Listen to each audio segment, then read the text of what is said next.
You were not a random victim. You need to understand that from the very beginning of this video. Narcissists do not scatter their traps randomly across the population hoping someone will stumble into them. They are precise. They are selective. They look for specific people. And the people they look for most deliberately, the people who represent the highest value target, are not the weak ones. They are the strong ones, the ones who have built something, who know who they are, who walk into a room and carry themselves in a way that other people notice, who have standards, who have depth, who have a life that is genuinely worth something, who are loyal and principled and emotionally intelligent and capable of love at a level that most people never experience in their lives. The high-value person. And here is what nobody tells you about being a high-value person in the presence of a narcissist. Your strength is not your protection, it is your vulnerability. Because a narcissist does not want an easy target. An easy target gives them nothing worth having. They want the one that matters, the one that will confirm, through their eventual submission, that the narcissist is powerful enough to break even the strongest person in the room. Breaking you is the point, not despite who you are. Because of who you are. And the way they do it is not through obvious cruelty that you can see coming and defend against. It is through 7 silent traps, so carefully designed that by the time you realize you are inside one, you are already deep enough that getting out requires something most people were never taught how to do. But here is what this video is also about. There is a moment, a specific, recognizable, documented moment, when a narcissist looks at a person and realizes that the traps are not working. That this particular person has something inside them that makes them immune to what should have broken them by now. And what happens in that moment is one of the most important things you will ever understand about your own strength. Before we go further, I want to plant 4 questions in your mind. Questions that will be answered before this video ends. Why do narcissists specifically target people who seem strong and self-assured, rather than people who seem easy to manipulate? What makes someone truly immune to narcissistic traps? Is it something you are born with or something you build? What does the narcissist do when they realize their traps are not working? And what does that reveal about their real psychology? And the question that many high-value people carry in silence: if I was so strong, why did the traps work on me at all? Hold every one of those questions. The answers are coming, and they are going to reframe everything you thought you understood about strength, vulnerability, and what it actually means to be immune to someone who is designed to break you. Now let us begin. The first silent trap is called the mirror trap, and it is the first trap a narcissist uses because it is the most sophisticated and because it works specifically on people with a high degree of self-awareness. High-value people know who they are, they have done the work, they have examined themselves, they have values that are clear and consistent, and they live according to those values in ways that are visible. This self-knowledge is one of their greatest strengths, and it is exactly what the mirror trap exploits. The mirror trap works like this. From the very first interaction, the narcissist does not present themselves. They reflect you. They become a mirror of your own best qualities, your values, your depth, your way of seeing the world, your specific emotional intelligence, reflected back at you through their words and responses and apparent beliefs. And what happens when a self-aware, deeply introspective person encounters a perfect mirror of their own best self? They feel recognized, not just liked, not just attracted, recognized at a level that feels almost spiritual, like encountering the person who finally, completely, without effort, understands exactly who you are because they seem to be the same. The connection feels unlike anything because you are not connecting with another person. You are connecting with the highest version of yourself reflected back through the performance of someone who has studied you precisely enough to know which reflection to show. The mirror trap does not work on people who do not know themselves well. It works precisely on people who do, because you have to know yourself clearly to recognize yourself in someone else. And the moment of recognition, the moment of finally someone understands me, is the moment the first hook goes in. The second silent trap is what I call the standards trap. High-value people have standards, not in the superficial sense of a checklist, in the deep sense of knowing what they will and will not accept in their relationships, in their lives, in how they are treated. These standards are not rigid. They are the expression of self-respect that has been built through experience and self-examination. And the narcissist's response to those standards is not to dismiss them or to challenge them. It is to honor them. spectacularly. In the early phase of the relationship, the narcissist does not just meet your standards, they exceed them. They become the person who finally treats you the way you always said you wanted to be treated, and never quite were. The person who shows up, the person who communicates, the person who respects your time and your boundaries and your emotional needs with an attentiveness that feels almost too good to be true, because it is. It creates a bond that is specifically calibrated to your psychology, because a high-value person who has spent years maintaining standards in the face of people who did not meet them will respond with profound attachment to someone who finally does. And it creates an implicit contract. You lower your guard, not all of it, but enough, because you did not just fall for a person, you fell for the proof that your standards were possible, that the thing you had been holding out for actually existed. And when the standards stop being met, when the behavior that earned your attachment begins to erode, you do not immediately leave, because leaving would mean abandoning the proof. Going back to believing that what you wanted was not possible. And a high-value person who has just found proof that their standards are achievable will work extraordinarily hard before abandoning that proof. That work, that effort to return to the early standards, is what the narcissist was counting on from the beginning. The third silent trap is the empathy trap. High-value people are almost always highly empathic. Their emotional intelligence, the quality that makes them so exceptional at their relationships, their work, their understanding of the people around them, includes a deep ability to feel and understand the emotional experience of others. Narcissists use this in a way that is almost elegant in its cruelty. They create vulnerability, not real vulnerability, performed vulnerability, carefully calibrated disclosures of pain, of childhood wounds, of past betrayals, of the ways they have been misunderstood and underestimated and hurt by people who did not deserve them. And the highly empathic person hears this and feels it, really feels it. Because that is what empathy does. It does not evaluate the authenticity of pain before responding to it. It responds, it reaches, it wants to help, to heal, to be the person who finally understands well enough to make a difference. And in that reaching, in that genuine, beautiful, completely authentic expression of empathic care, the hook goes deeper, because now the empathic person is not just attached to the person, they are responsible for the person, or so they feel. And a person who feels responsible for someone's emotional well-being does not leave easily, does not protect themselves at the expense of the person they feel responsible for, does not prioritize their own needs when those needs conflict with the perceived needs of the person they have been shown to care for. The empathy trap converts your greatest relational strength into the chain that keeps you in place when everything else in you wants to move. The fourth silent trap is the identity erosion trap, and this is where the process begins to transition from seduction to control. The first three traps were about getting you in. The identity erosion trap is about making you smaller while you are there. It does not happen suddenly. If it happened suddenly, a high-value person would recognize it immediately and respond. High-value people know who they are. They have a strong sense of self that does not bend easily. So the erosion happens in increments so small that each individual one is deniable. A comment about something you did that was framed as concern. A joke about one of your qualities that was just pointed enough to land but not enough to justify the reaction it produced in you.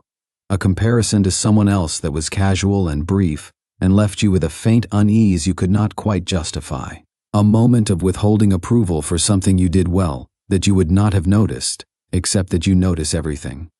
Each of these is a withdrawal from the account of your self-concept, small enough to be explained away, frequent enough to accumulate, consistent enough in direction, always toward the same qualities, the same areas of your confidence, the same expressions of your strength, that over time something begins to happen that would have seemed impossible to anyone who knew you before.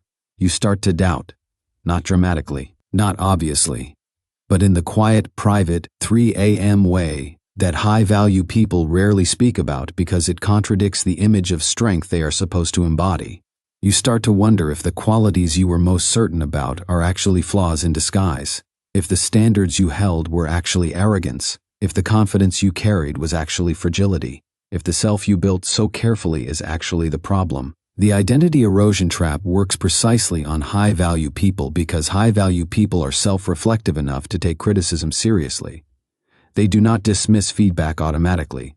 They examine it. They hold themselves to account. And a narcissist who understands this will deliver criticism in exactly the register that a self-reflective person is most likely to internalize, framed as honest concern, as seeing something you cannot see yourself, as caring enough to tell you the truth that others will not. And the self-reflective person, not wanting to be the kind of person who cannot hear hard truths, listens. And slowly, incrementally, the self begins to shift.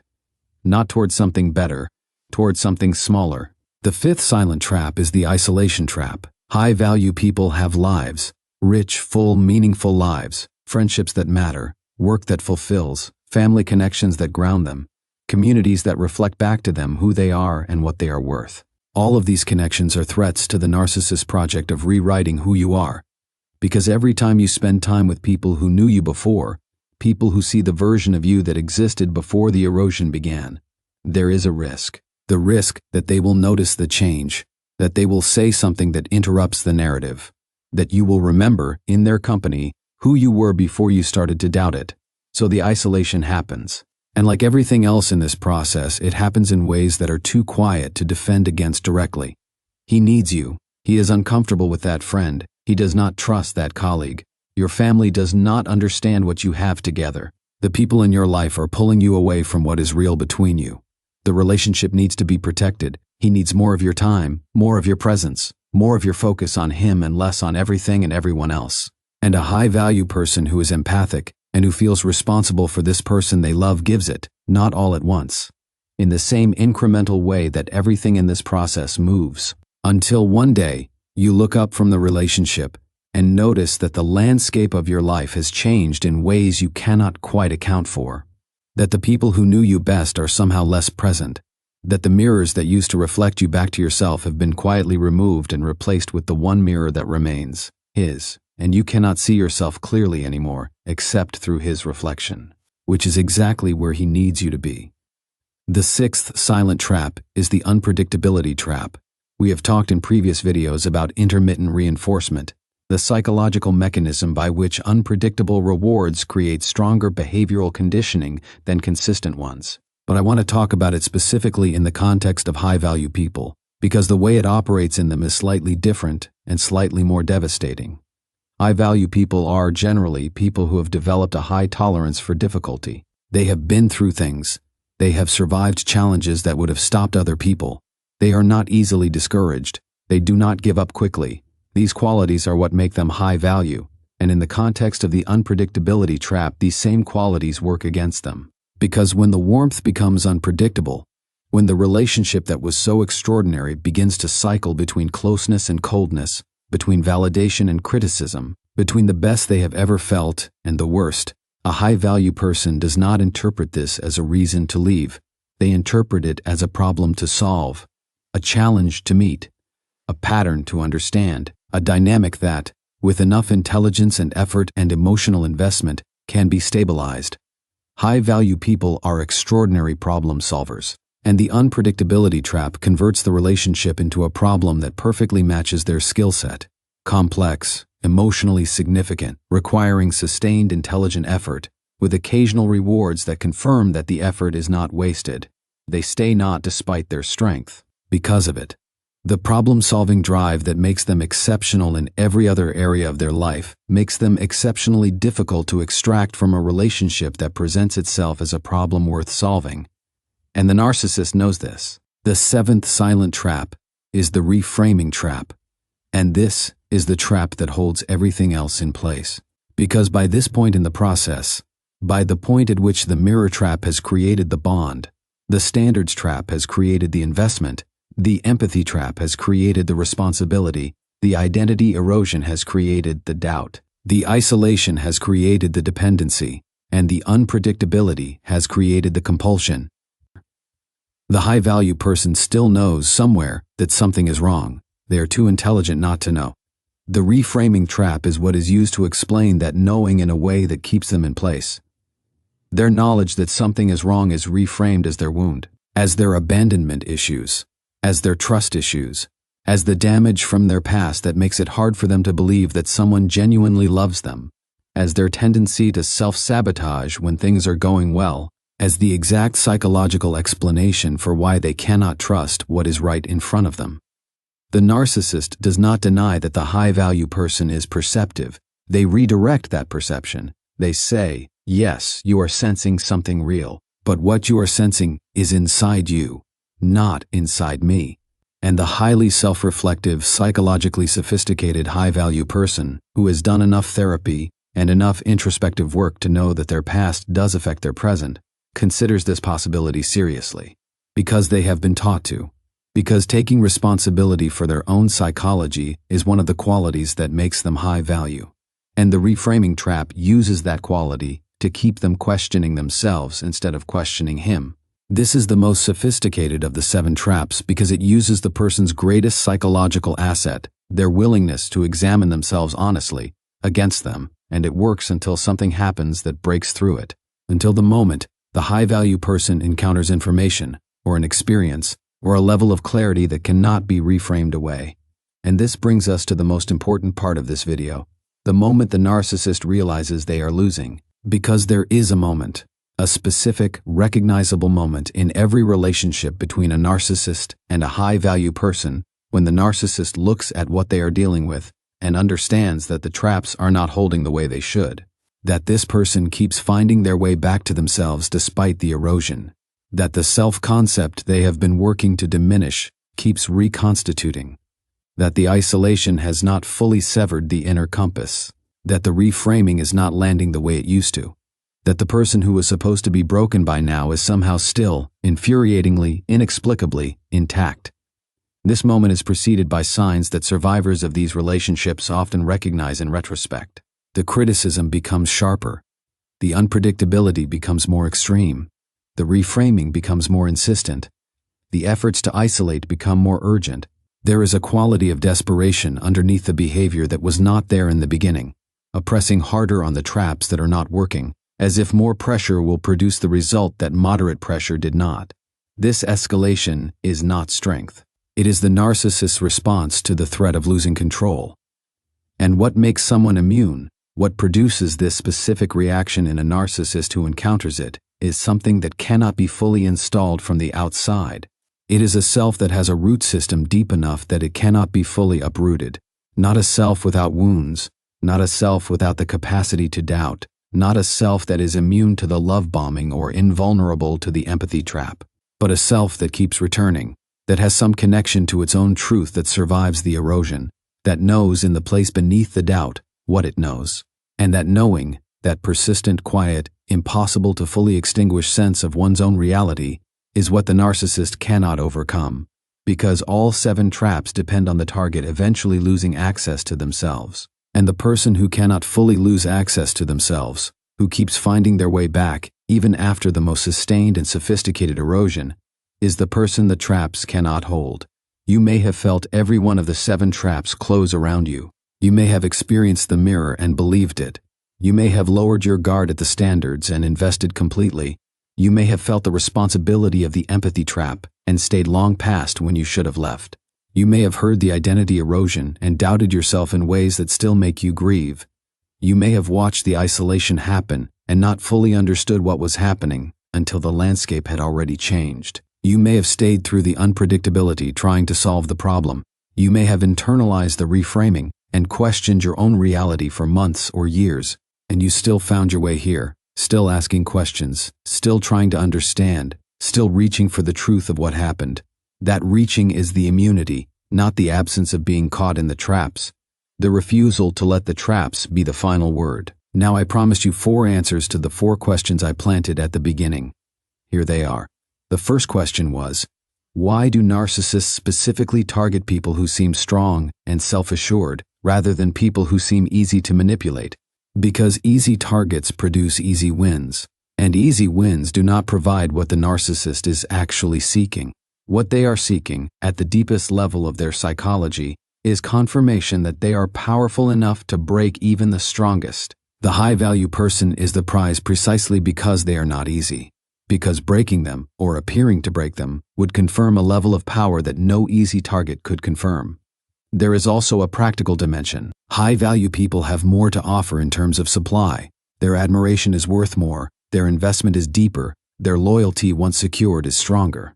A high-value person who is fully bonded is a more substantial source of narcissistic supply than someone who is easier to win. The difficulty of the target is part of what makes winning them feel valuable. The second question was, what makes someone truly immune to narcissistic traps? Is it something you are born with or something you build? It is built, almost entirely. True immunity, the kind that makes the traps visible before they close and allows genuine self-protection without losing the capacity for love, is the product of self-knowledge that has been deepened through experience, often including the painful experience of having been caught in the traps before. The people who are most immune are not people who have never been hurt. They are people who have been hurt, examined the hurt honestly, understood the mechanisms that made them vulnerable, and built, not walls that keep everyone out, but discernment that can tell the difference between genuine connection and manufactured connection. That discernment is not innate, it is earned, and it is one of the most valuable things that surviving narcissistic abuse can produce. The third question was, what does the narcissist do when they realize their traps are not working? And what does that reveal about their real psychology? They escalate. They press harder on the mechanisms that were not working as if volume can substitute for effectiveness. They become more critical, more unpredictable, more insistent on the reframing, more urgent about the isolation. And what this escalation reveals is something that the confident, controlled exterior of the narcissist carefully conceals.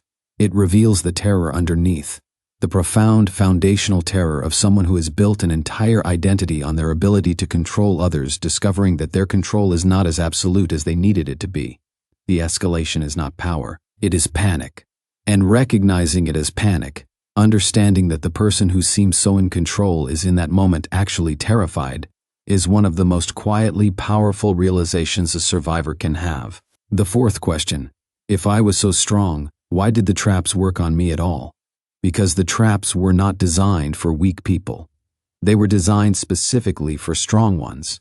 Every trap in the sequence specifically targets a quality that is part of your strength, your self-awareness, your standards, your empathy, your self-reflection, your problem-solving drive, your commitment, your capacity for honest self-examination. These are not weaknesses that were exploited. They are strengths that were weaponized.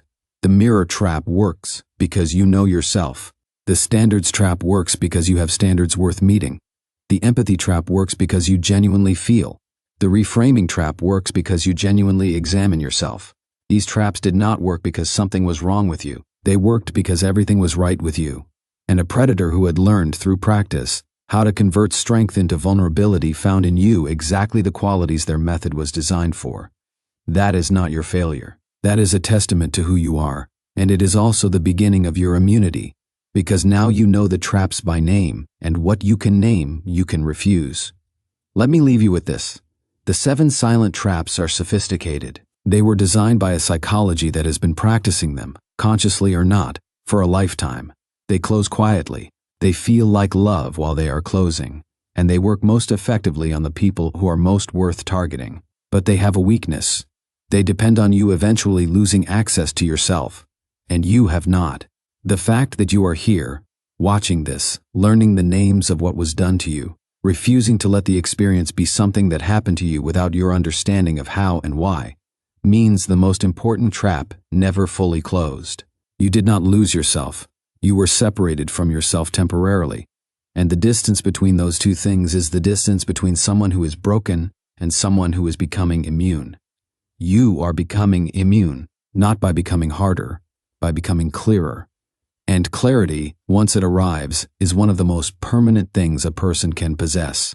Subscribe to this channel because every week we go deeper into the psychology of narcissistic traps, high-value targets, healing, and the extraordinary strength that grows in people who survive what was designed to break them. And remember this, they targeted you because of who you are. They failed because of who you are. The same strength that made you a target is the strength that made you immune. It was always going to win.